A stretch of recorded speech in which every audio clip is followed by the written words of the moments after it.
Sa isang bansang puno ng ingay ng politika at kontrobersya, sino ang nagsasabi ng totoo? Sino ang nasa panig ng bayan? Welcome to Bayang Pinas, ang news channel na hindi takot maglatag ng katotohanan. Dito, pinag-uusapan natin ang mga isyong may kinalaman sa kinabukasan mo, politika, pamahalaan at ang tunay na kalagayan ng ating bansa. Hindi kami bayad, hindi kami bulag. Sa Bayang Pinas, ang boses ng mamamayan ang tunay na headline. Kaya kung sawang-sawa ka na sa mga baluktot na impormasyon at scripted na kwento, dito ka na. Dito sa Bayang Pinas, tayo ang bantay at boses ng bayan. Kung gusto mong manatiling mulat at informed, don't forget to like, share, and most importantly, subscribe dahil sa panahon ngayon, ang kaalaman ay kapangyarihan. Ito ang Bayang Pinas, balitang totoo, pusong makabayan para sa sambayanang Pilipino. Tara na't alamin ang tunay na balita. Ito mga kababayan. Hi, Sen. Congratulations po at nakuha niyo Blue Ribbon Committee. Anong mensahe niyo sa sambayanang Pilipino? Unang-una, ako'y nagpapasalamat sa leadership ng Senate sapagkat pinagtiwalaan nila tayo ng isang napakalaking responsibilidad. Alam naman natin na yan ay isang komite na ang tanging trabaho niya ay ma-address natin ang lumulubhang katibalian sa ating bansa. Kaya nung ibigay nila sa akin ito ay katibayan lamang na inaasahan nilang una kaya nating gawin. Pangalawa, yung tiwala. Napakagandang alalahanin na ganito pala ang ibinigay nilang pagtitiwala sa akin. At sa lahat ng ating mga kababayan, magtiwala po kayo, nagagampanan po natin ang nararapat, alang-alang po sa ating bayan. Ayun, palakpakan natin itong si Senator Rodante Marcoleta. Ngayon, medyo maliwanag na sa akin yung sunod-sunod na demolition job dito kay Chis Escudero.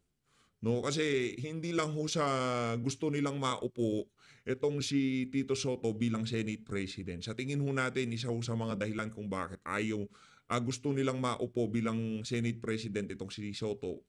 Isa na ho yan, ang pagkakatalaga bilang Blue Ribbon Committee dito kay Senator Rodante Marcoleta. Kasi pagka ho yan ang nag-Blue Ribbon Committee, talagang maghahalo ang balat sa tinalupan. Inaasahan na ho natin na mangyayari ang mga bagay-bagay na yan. Wala ho kasing BS itong si Sendante. Yan. Thank you, Sen. Well-deserved po. Karapat-dapat po kayo sa posisyon Itong si Mong Katibi talagang blooming na glowing. Ibang klase. na yan. Kasi alam namin na ipaglalaban niyo kung ano yung dapat at nararapat as always. God bless. Ayan na nga mga kababayan, yun ho ang naging mabilis siyang video nitong si Ma'am Cathy Binag at kasama niya itong si Senator Rodante Marcoleta. Ito naman ho ang video na kung saan binabati nitong mga kasama nitong si Senator Rodante Marcoleta dyan sa Senado. Birthday to you. Sendante mo, papansit ka naman. Ano ba yan? Pakanton ka naman. Oh, ito si Sendante. Pakanton ka naman, Sen. Senator Rodante Marcoleta. Magpakanton naman ho kayo. Oh, sabay selfie ni... Oh, yun. Oh, lipat ho tayo dito kay dito kay Boy Talpak. Oh. Yan na nga ba sinasabi natin. Di ba? Yan ang problema. Yan ang problema sa mga congressman na yan. Matakin nyo, nasa loob ka ng bulwagan na kung saan dapat sana yung mga bagay na nangyayari dyan, pumasok ka sa bulwagan na yan, dapat yung nasa zone ka, kumbaga. Nasa zone ka na kung saan ang target mo ay makagawa, makatulong sa mga kasama mo para makabalangkas ng batas na makakapagbigay ginhawa sa sambayanan. Kaso pagpasok niya, kunin niya cellphone niya, talpak ang gagawin niya. Yan ang uri ng mga congressman na inahalal ng mga Pilipino. Kaya wag ho kayong magtaka kung bakit hindi umuunlad ang bansa na to. Kasi pati mismo yung mga congressman na inahalal natin, ay hindi pala ako yung inhalal to. Kayo ho ito, kung kanino mang congressman to Kung kanino mang congressman to, good luck na lang ho sa inyo. Tingnan nyo naman ho pinagagawa ng congressman nyo dyan sa House of Representatives. Napakawalang hiya. Kaya ibang klase ho mga kababayan, nagsasalita sila doon, nandiyan ka nakaupo, ang trabaho mo makinig. Ang trabaho mo, kumontra, sumang-ayon sa mga pinag-uusapan. Hindi nila sinabi na pag upo mo dyan sa House of Representatives, magtalpak ka na. Di ba? Magsugal ka na. Kasi, ang problema dito, pagka nanood ka niyan, ibig sabihin, tumataya ka. Halimbawa ako, di ako nanonood niyan. Hindi nga ako sumisilip niya kasi di ako tumataya. At wala akong pakialam sa mga ganyang klaseng bagay. At kung ikaw congressman at nanonood ka niyan, isa lang ho ibig sabihin niyan. Anak ng tokwa, ito parang nakikita ko ng trip nitong mama na to. Babae, sugal, alak. Yan ang trip niyan. Sa katawan pa lang, kitang-kita na di ba? O, sino ba to? I-comment nyo sa baba ang pangalan niya. O, lilipat to tayo dito kay School Bukol. School Bukol. Ito si School Bukol. Ito si Legal Luminary. Pakinggan nyo natin. Pag nakikita ko talaga itong mama na to, si School Bukol. Ito, pakinggan natin. Game, School Bukol. Inform nila pag you ask me the question. Pero kung minority SP, ano po Actually, decision? ako nagsuggest noong August 6 pero meron nagsasuggest na ngayon na. Pag-aaralan pa ng iba Diba? Meron naman yung nagsasuggest na August 11 kung mag-file ng MR ang House. Sabi ko, let's meet halfway. Wednesday next week. I'll give ample time for everyone to study. Sir, sabi kasi ng SPGs, no need na. No need na mag-convene na para itakal yung impeachment kasi We can tackle it as a Senate, that's what it needs. impeachment. Ito naman intrigador talaga, intrigero itong mga reporter na to. Sinabi niya, no need na, based doon sa kanyang pangsariling opinyon. Pero collegial nga yung yung Senado. Kaya pagka pinag-usapan yan, pag-uusapan at kayo naman, kaya nag-aaway-aaway yung mga ini-interview nyo pinagbubol-bol yung mga tanong nyo I don't think so. I think we can tackle it as a Senate. SP, ba't di na kailangan mag-convene sa impeachment? Depende sa desisyon namin. Depende sa desisyon sa August 6. That question can be answered after August 6. Sir, yung kailangang aralin para sa August 6, alin po yung MR? 197 pages yung decision ng Supreme Court. You won't be able to read and understand it within a few hours. Sorry, SP, decided ba yung decision ng minority na sundin yung SC decision? O wala pang ganun? Wala pang ganun. Ang pinag-usapan na, we will tackle it by August 6. As a Senate? I think we should tackle it. Dahil baka sabihin, pinungunahan mo yun. Senate? Umaano na. Higa nga linalagay na nitong si Soto ang kanyang sarili sa tama niyang kalagyan. Yan. Huwag mo nang ilalabas yung legal luminary mo. Anak ng toka. Abogado ka. I-advise mo ang isang senador na labagin ang utos ng Korte Suprema. Labagin ang final and executory Di ba? O ano ibig sabihin no, lalabagin niyo yun? Utos ng Korte Suprema, yung mga huwes o mga associate justice na talagang napakadalubhasa sa batas. Ikaw nag-gumraduate ka lang noong lockdown attorney ka lang. Kala mo kung sino ka ng legal luminary, di ba? Tama yan, Soto. Ilagay mo lang sa pwesto ang sarili mo at hindi ka mapapahamak, di ba? Pero pagka ikaw nagbida-bida ka, may kalalagyan ka dyan. Ito ang tagpo noong itong si Senator Rodante Marcoleta idideklara na bilang chairman ng Blue Ribbon Committee. Ito mga kababayan, panoorin Section natin. 13, in relation to Section 18 of the Rules of the Senate, I move that we proceed to the organization of various standing committees of the Senate through the election of the respective chairpersons. I so move, Mr. President. Any objection? Yan. Hearing none, motion is approved. Mr. President, Nako. I move that we elect Senator Rodante Marcoleta as chairperson of the Committee on Accountability of Public Officers and Investigations. So move, Mr. President. Any objection? Hearing none, Senator Marcoleta is so elected. Yes! Lakaan natin. Ang ganda. Ngiting tagumpay. Yung ngiti na yon hindi para sa sarili ho niya. Yung ngiti na yon hindi para masabi na, ako chairperson ng Blue Ribbon Committee pero wala namang gagawin, di ba? Papanoorin niya lang magnakaw yung yung mga magnanakaw sa pamahalaan. Hahayaan niya lang lumampas yung mga pagnanakaw, yung mga kabalinto na nangyayari sa ating bayan. Hindi ho yun. Yaan yung ngiti na kung saan malayo pa lang alam na natin na mayroong gagawin. Tingnan nyo naman, ang ganda ng ngiti, talagang, isa pa, tingnan nyo mga kababayan, ito yung ngiti ng tagumpay. Objection. Diba, ha? Hearing none, Senator Marcoleta is so elected. Sinasabi ko, di ba? Sigurado naman tayo, 100%, ibibigay na natin, ika nga yung laban dito kay Senator Rodante Marcoleta dyan sa Senado, di ba? Pagdating sa flood control, ang dami mong problema, sir. Ang dami mong problema, Sen. Di ba? Puro kakurakutan ang nangyayari ngayon.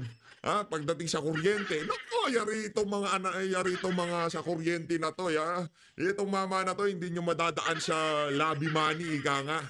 Hindi nyo madadaan sa lobby to.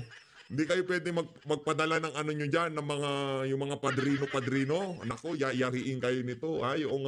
Yung presyo ng kuryente, ano pa ba? Presyo ng mga pangunahing bilihin, yung mga magnanakaw sa pamahalaan, yung mga flood control, yung mga... Basta, marami hong iimbestiga niya si Senator Rodante Marcoleta. Yung mga tuwad... Ay, pati sa tuwad ko, marami ho yan. Marami ho yan, mga kababayan. Marami hong kalokohan na nangyayari ngayon. Pati yung mga Sendante, pati yung mga diversionary tactics na ginagawa ng administrasyon na to para ika nga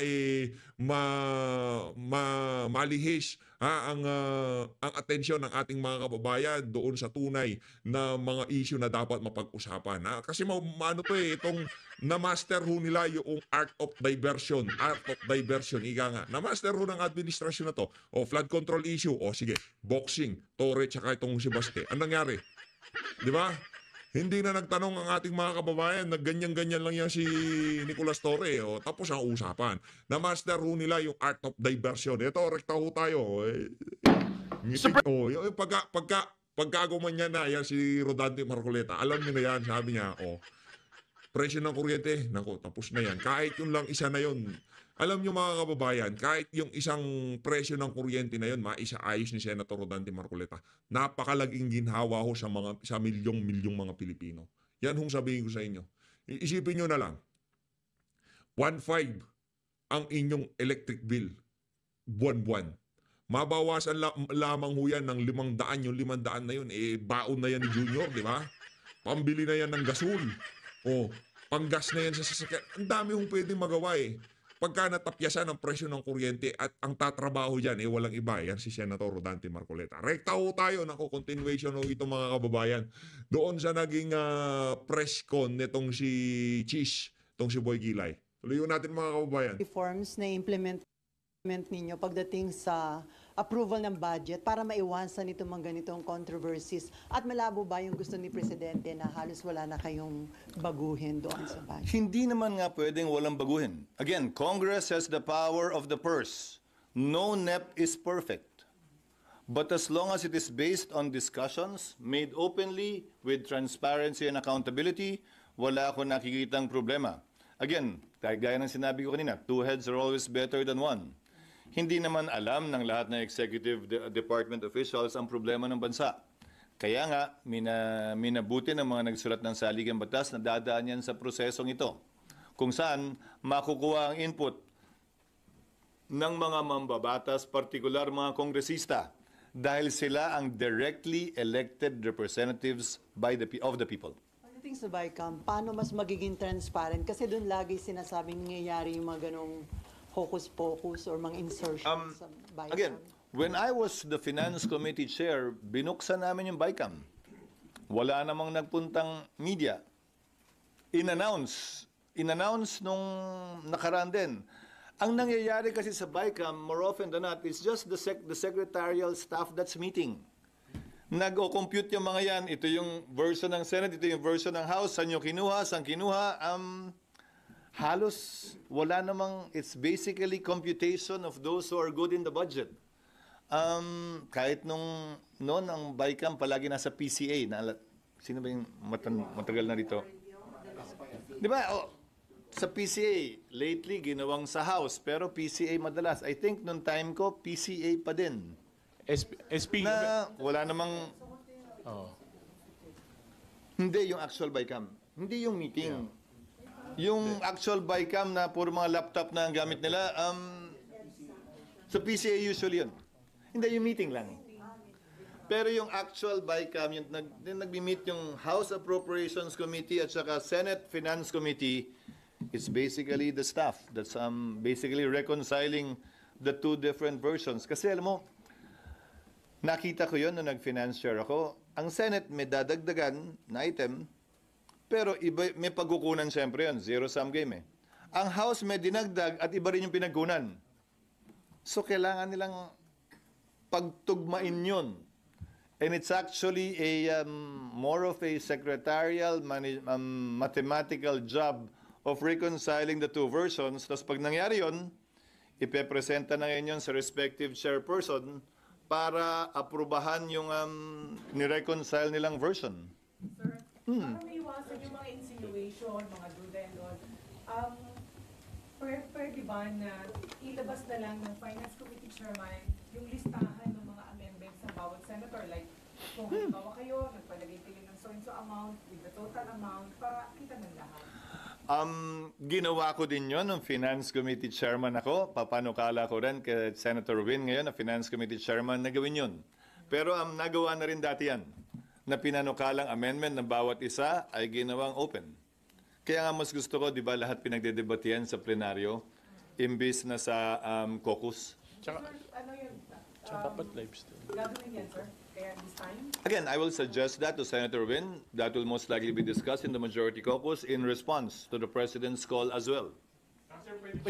Pero hindi naman po pwede na walang babaguhin at hindi pwedeng baguhin yun na nakaukit sa bato.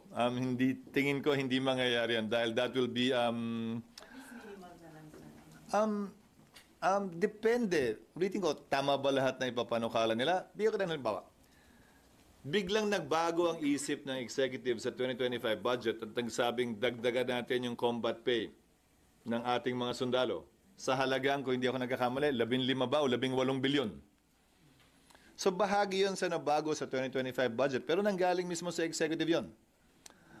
Saan ngayon kukunin yun?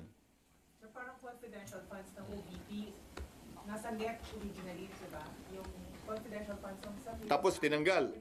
Diba? So, sila mismo yung nagpatanggal nun. Diba? So, yung mga pagbabago, marami naman pinanggagalingan. Yun, nagiging transparent din ba yun? Minsan, yung mga secretary, makikipag-appointment na lang bigla. Di ba? At hihilingin na lang sa... Grabe, no? Ang mahal ho nito mga kaganapan na to. Kailangan hong ng bilyong halaga para para mapag-usapan ito sa social media, para mabuksan itong mga ganitong klaseng detalye sa sambayan ng Pilipino. Hindi, dati ho sila lang ang naglulukuhan, sila lang ang nakakaalam kung ano talaga ang nangyayari pagka may BICAM, pagka mayroong budget, paano ang proseso ng budget. Sila lang ho yan dati, pero ngayon, ang kagandahan ho, ang problema nga, napakalaki na nagastos ng sambayan ng Pilipino para ipambayad namin dyan sa mga detalye na yan na dapat noon pa man, pinapaalam nyo na sa sambayanan. Ano ho pala yung budget deliberation, parang sila, parang mga gangster sila, no? Nung magmi-meeting sila sa isang lugar, sila lang, tapos nag-uusap-usap sila kung magkanong figure itong sa ganito, itong sa ganyan. Wala akong partisipasyon ang sambayanan. Yung tinatago nila, yung word na representante, na kesyo sila ang nagre-representa dito sa distrito na to, pero puro interest ng pamilya nila at political ambition nila, yun ang tinutulak nila dyan sa mga budget na yan. Kaya nakakalungkot ho talaga mga kababayan. Noon pa ho ito, noon pa. O ngayon, ito ho'y magpapatuloy. Ito, bibigyan ko na ho kayo ng didiretsuhin ko na kayo. Hindi ho ito matatapos ngayon. Hanggat hindi ho natin pinutol o iniba itong bulok na sistema na to, mananatili ho tayo na paulit-ulit na ganito hong nangyayari. Okay? Paulit-ulit ho itong mga kababayan.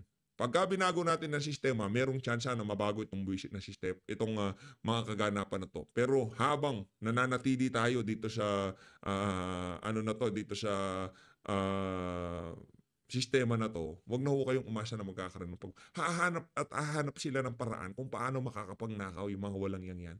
Kung hindi nila makuha sa tag dito, diyan sa committee level, hindi pa rin nila makuha sa BICAM, hindi pa rin nila makuha diyan sa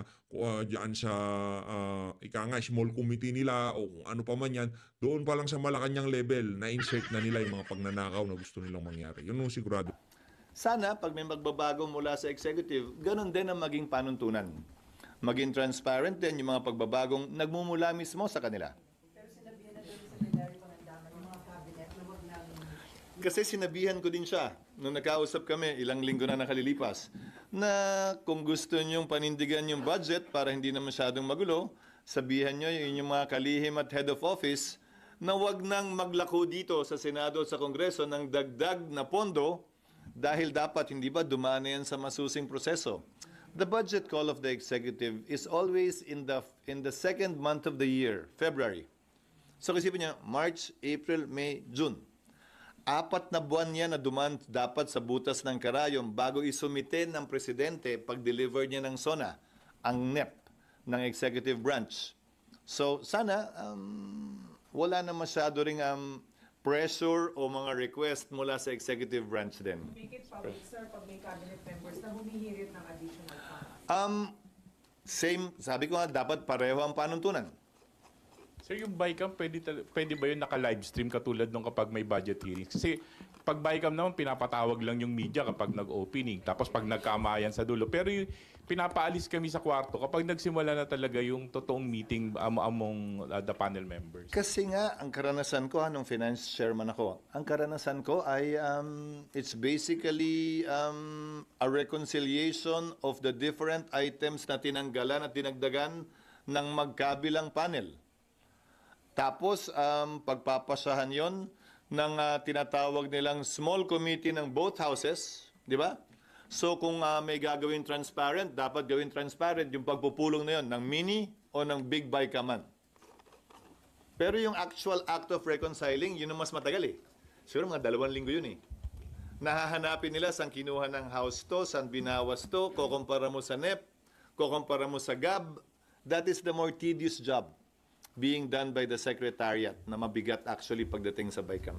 Sir, na-mention nyo si Senator Win na magiging Committee on Finance. So, obviously, may mga distribution na ng committee chairmanship. Formality na lang yung sa plenary. So, pwede namang malaman sino yung hahawak ng mga major committees? Nabasa na kahapon si Senator Joel Villanueva, ibang komite, antabayanan na lamang natin ang pagbabasa din sa plenaryo. Again, hindi naman namin tinatago o matatago ito eh. Kaya lang, ayoko rin pangunahan yung aktual na pagbasa sa plenaryo.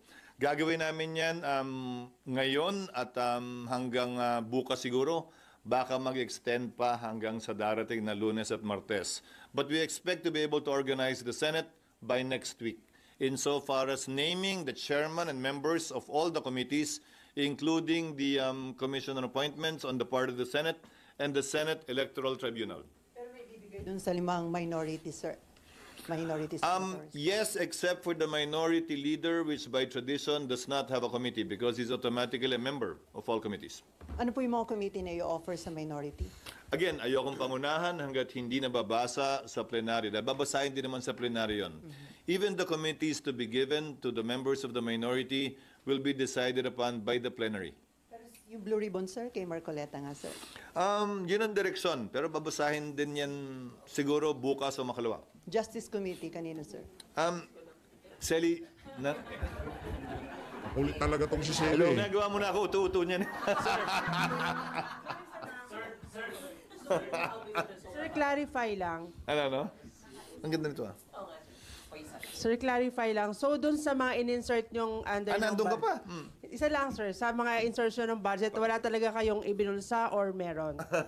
Wala. Kaya nga, gaya ng sinabi, gaya nga ng unang tanong kanina, ayan na naman kayo, tatanungin niyo ako ng ganyan tanong, tapos i-quote niyo ako ng base sa tanong ninyo. I think that's an unfair thing to do, quite frankly. Senator Alan Peter. If I have never had, no single case has ever been filed against. Ano ho talaga nila yan mga kababayan?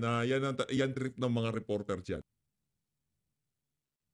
27 years in government. not only as a member of Congress, not only as a member of the Senate, but also even as a governor of our province where we implemented projects. Now, to answer your questions directly with respect to that, sorry ha, huling nagbaha ng matindi sa lalawigan ng Sorsogon, sisang pa, taong 1987. So, excuse me, nagbabaha man sa amin, nakita namin yung dahilan, masyado nang mababaw yung ilog, so dinredging namin, hindi flood control, at no expense to government, gamit lamang ang equipment ng probinsya, nawala din agad yung baha na naranasan namin kapag malakas ang buhos ng ulan nung nagdaang Oktubre. Sir, hindi nabanggit yung online gambling sa SONA ni President. Missed opportunity ba yun? Narinig ko yung komentaryo ng iba. Alam mo, sa dami ng mambabatas, may kanya-kanya tayong advocacy ang gusto nating mapakinggan sa SONA ng Presidente. Gusto ba natin 3 oras yung SONA ng Presidente? Ulitin ko, minabuti ng Pangulo na tutukan lamang yung social services. Yun ang tila-tila tema ng kanyang talumpati. Hindi ba? Siguro may ibang pagkakataon na pwedeng matalakay pa ng Pangulong yan. Pero hindi siya missed opportunity because every time the President has an interview, media can always ask him about his position on that. So, siguro minabuti lang niya na i-focus yung kanyang SONA dun sa mga bagay na yun. Imbis na sa banggitin pa, parang chapsuy, yung bagay na yun. Sir, isa po sa ipopropose nyo sa LEDAC na maging priority bill, ang ng priority tungkol dun sa online gambling. Pag-uusapan namin, hindi ako isa sa mga author nun, so dapat yung mga author ang magpanukala nun at pag-uusapan namin mamaya yun. But again, LEDAC is composed of both the House, the Senate, and the Executive. So, kung masasama man siya sa listahang ipaglalaban ng Senado, yon ay pagpapasyan nung 3 ahensyang yon, the Executive Branch, Congress, and the Senate. But if that is the decision of the Senate, yun ang isusulong ko namin ng mga miyembro ng LEDAC doon sa mga priority measures. SP, doon lang po sa sagot niya kay Mayan. Kung binanggit niyo po na ang tagal na nung huling nagbaha sa Sorsogon, so doon po sa mga amendments, wala pong flood mitigation programs doon sa... Kung nandun ka pa, sige ha, hindi porkit Sorsogon, akin yon. Hindi porkit Bulacan kay Senator Villanueva yon. Hindi porkit tiga doon ng isang mambabatas, lahat na ng pondo ron ay sa kanya. Ulitin ko, sino bang nagsabi niyan? That is a mere insinuation. Again, bahagi ng ika nga, PR job, PR campaign. So, hindi automatic yon. At huwag mong isipin o sabihin na automatic din yun. Dahil hindi ganun yun.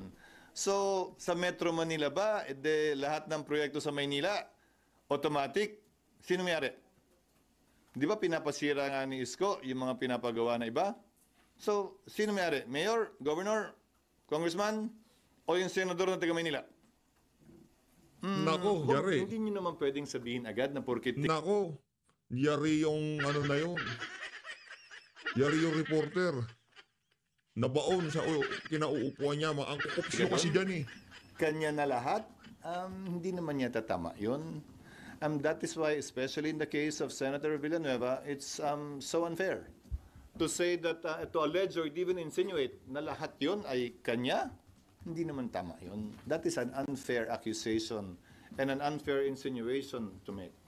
And sir, with due respect lang din po, yung pork barrel scam cases, it all stem from anonymous sources ng PDI.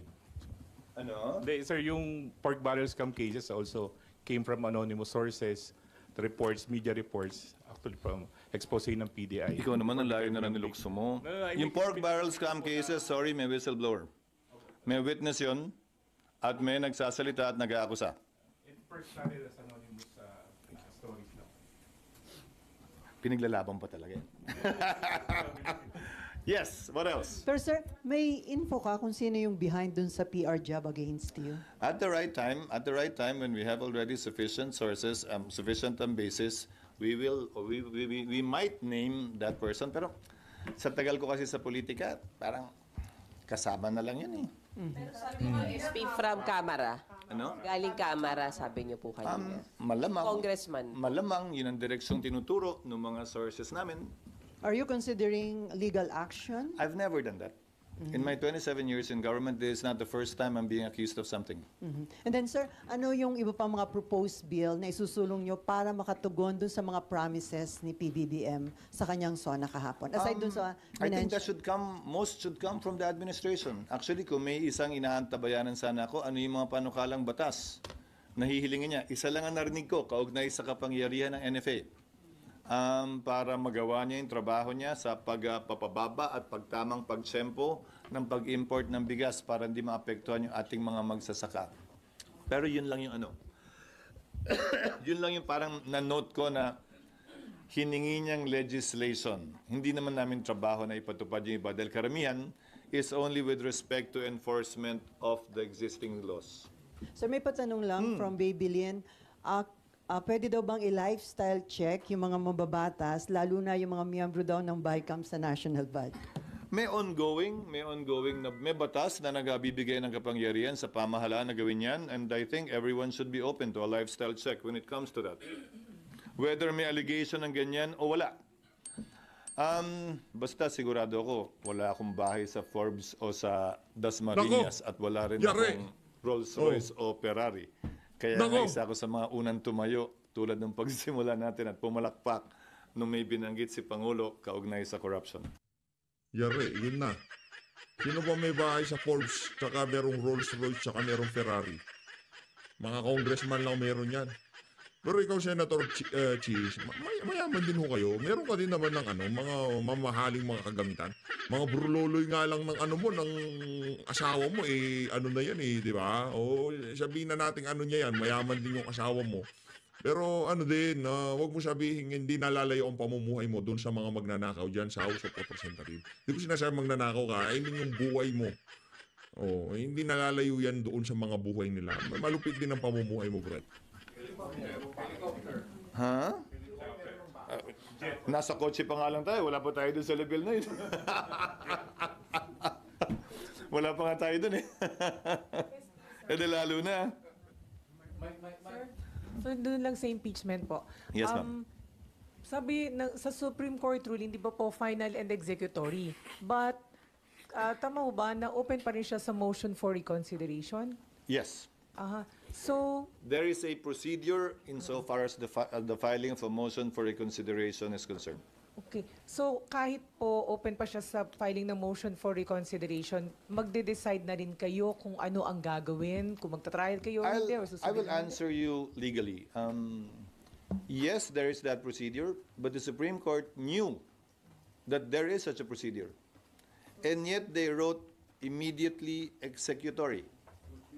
So what No, meaning, so that will now be decided upon by the Senate, hopefully in plenary in the coming days. Pangalawa, ano sabihin ko? Hindi nyo nahihintayin. Hindi, pangalawa, unanimous yung decision ng court. In my experience, at sa nakita kong mga pagpapasya ng Korte Suprema, hindi pa yata nangyari o nangyari man bibihira na nire-reverse ng Korte Suprema yung sarili niya sa isang unanimous na desisyon. Ngayon, kung divided court yan, let's say 15, no? 8-7. Isa lang ang bumaliktad, magbabago na yung desisyon. Ito ni isa, walang kumontra sa posisyon at desisyon ng mayoriya na isinulat ni Justice Leonen. So, i-consider yun, titimbangin yun ng mga miyembro ng Senado kaugnay ng pagpapasya namin kung maghihintay pa ba o hindi. Kaugnay ng dalawang bagay na yun. Again, that it's unanimous and it said it's immediately executory. Kasi sana, kung hindi sana sinulat ng Korte Suprema yun, hintayin matapos yung proceedings, yung procedure. Nilagay nila immediately executory. So, sir, how soon are you going to decide that? I don't know. In the next couple of days, perhaps. Hindi na rin naman rason para patagalin pa yon. One way or the other, we have to decide on it. And we will decide on it through a vote. Ulitin ko pag may nag-motion at walang nag-object, botohan pa rin yun Pag may nag-motion at may nag-object, doon lang naman i-divide yung House. Pero, Lahat ng pinagpapasyahan ng Senado ay sa pamamagitan ng botohan, kaya nga sa pamamagitan ng motion. Kahit yung pag-refer nga ng mga bill, motion eh. Sir, so mag-decide kayo SP sa plenary, meron o walang MR?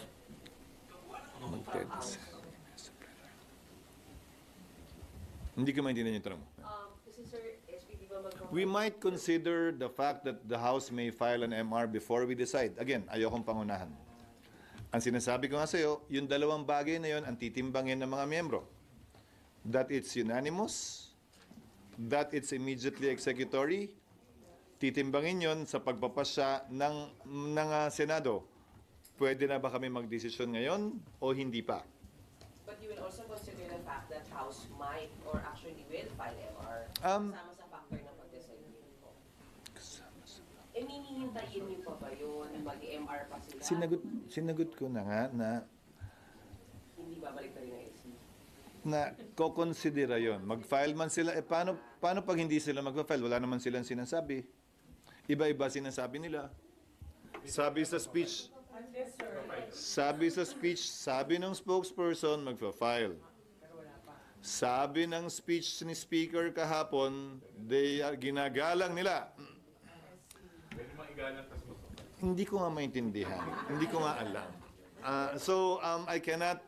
We cannot wait din naman indefinitely dun sa gagawin nila kung sakasakali. So unless SP na wala pa kayong desisyon, mag-file na sila ng MR, that would be a different situation. Again, unanimous, immediately executory. Whether they file an MR or not, that will be considered by the members of the Senate in arriving at a decision whether or not to vote for it at the soonest possible time or at a later time. Pero kung mapapansin nyo, kung nabasa nyo na ba yung decision? Ako kaya hindi ako masyado nagkomentaryo nung unang lumabas dahil napakahaba ng desisyon. It's 97 pages with 5 concurring opinions. Sa concurring opinion nga, 3 pa lang ang nababasa ko at hindi pa yung buong 5. Kaya pinigilan ko muna yung pagkomentaryo until today. Pero maging ganun pa man, maganda yung pagkakasulat dahil klaro siya, sinimulan niya talaga sa simula. At yung ibang concurring opinion, sinagot. Dahil mas late lumabas o baka nakita nila yun. Sinagot yung mga concerns na ni-raise ng ilan sa mga kritiko ng Korte Suprema. Bahagi ng concurring opinion, yung ilan sa mga sinasabi ko nung una pa, that the 19th Congress cannot bind the 20th Congress. Although sa pananaw ko, tatawid, iba ang pananaw ng ibang justices sa concurring opinion nila, hindi tatawid. At sinabi nila, kailangan may aksyon ang Kongreso ng 20th Congress tulad ng hiniling namin sa kanila doon sa order na binaba ng impeachment court sa Kamara. Dahil nga, the 19th Congress cannot bind the 20th Congress. Sir, kung hirap ba ang impeachment because of the ruling of the Supreme Court? Dinagdagan yung procedure, definitely. Hindi ko sasabihin humirap kasi pag due process ang pinag-uusapan, hindi mo naman pwedeng sabihin, wag natin gawin dahil mahirap. Hindi mo alam kung kailan darating yung panahon na ikaw naman yung nasasakdal. At hahanapin mo naman yung due process na igawad sa iyo. So, ayokong gamitin yung salitang humirap. Niliwanag nila na yung probisyon ng saligang batas kaugnay sa impeachment, hindi mo pwedeng ihiwalay sa probisyon ng saligang batas kaugnay ng due process. Dapat magkasabay yun. So, sa ngayon, ang direct filing ng impeachment through a vote of 1/3 members of the House ay ganito na, base sa pagkakabasa ko ng desisyon. Draft pa lang, kailangan nang ibigay sa nasasakdal. Yung draft dapat nakapaloob doon, yung ebidensya laban sa nasasakdal. Dapat bigyan siya ng pagkakataon, gamitin man niya o hindi, ang nasumagot dun sa aligasyon at ebidensya laban sa kanya. Dapat ibigay yung draft sa lahat ng miyembro ng Kamara, hindi lamang dun sa nagsabing pipirma. Dahil ayon sa desisyon, buong Kamara ang magpapasya at hindi lamang yung 1/3. So paano nga naman yung 2/3? they should be afforded and given the chance, basic procedural due process then on their part, to read it and to see it. So pati oposisyon o yung tutol doon, dapat bigyan din ng kopya. At panghuli, they should be given a reasonable time to be determined by the court to read it. So, dito nga, hindi pinahirap, niliwanag yung prosesong kailangan pagdaanan. So, mas mahaba-haba nga yung prosesong yon. Sir, so may finding ba in the ruling na parang so ng House yung kanilang impeachment powers? That was the decision precisely of the court. Ang decision ng court is that the House acted with grave abuse of discretion in violation of the constitutional provision on the one-year ban provided for in Article 11, Section 3.5 and Article 3, Section 1, particularly the Bill of Rights, ensuring that each and every person shall be guaranteed due process of law, both substantive and procedural due process. Doon sa Supreme Court ruling kasi, sa Supreme Court ruling, ang maliwanag is, ang nakitaan talaga ng mali, yung camera, di ba? Yun ang parang, kumbaga, bugbog sa SC ruling. Pero, and then, sir, ang Senado ang nababatikos. Anak ng toka. Ibang klase talaga itong mga reporter na to. Pagkatapos nila nagkamali, ngayon pinuna sila pa bugbog. Walang kabayas-bayas.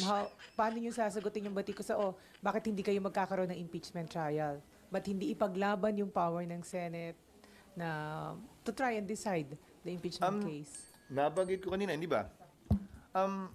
Sabi ng mga kritiko ng Senado, hindi daw namin pwedeng questionin ng Kamara kaugnay sa violation ng one-year ban. Supreme Court lang daw ang pwede magsalita kaugnay niyan. Noong nag-decide naman ng Supreme Court na violation of one-year ban, ang gusto ngayon nilang, ang panawagan ngayon sa amin, wag namin sundin at mag-trial kami. Sole power to try and decide daw kami. Hindi naman ganun yun. Ang batas ay batas, anuman ang panig na kinakampihan mo. So, ang bumabatikos naman sa amin, Nympha, yung mga pabor sa impeachment Ang bumabatikos sa amin, yung ayaw kay Vice President Sara. Ang bumabatikos sa Yan yung mga media.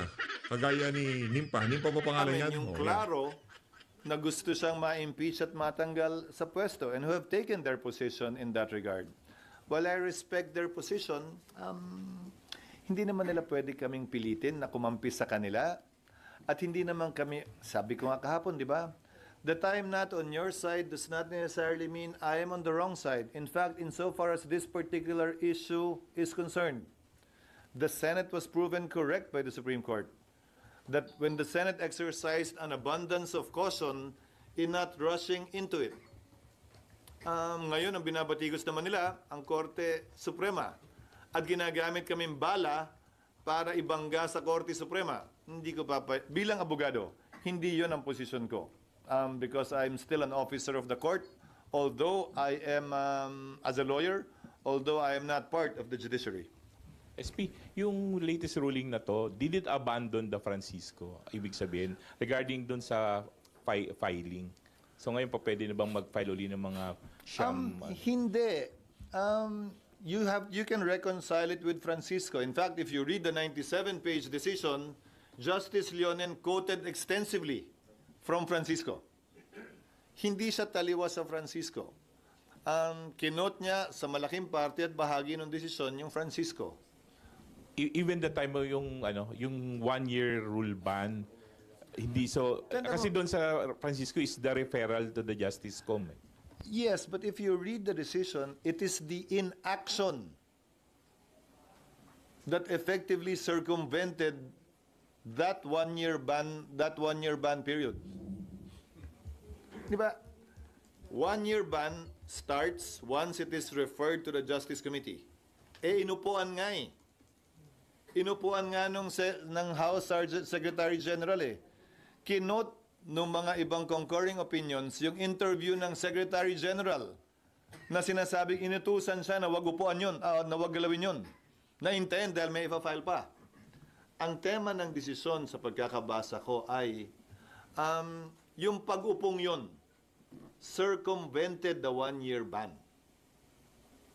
So hindi niya binago yung Francisco na ang referral sa Justice Committee ang magiging hudyat ng pagsimula.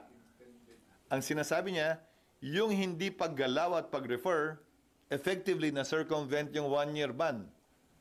At nung dinismiss, nung in-archive yung 3 na impeachment complaints, parang ni-refer mo na rin dahil inaksyonan mo yung, again, hindi naman refer lang, pwede mong i-dismiss din eh. Nung inaksyonan nila yon, doon nagsimula yung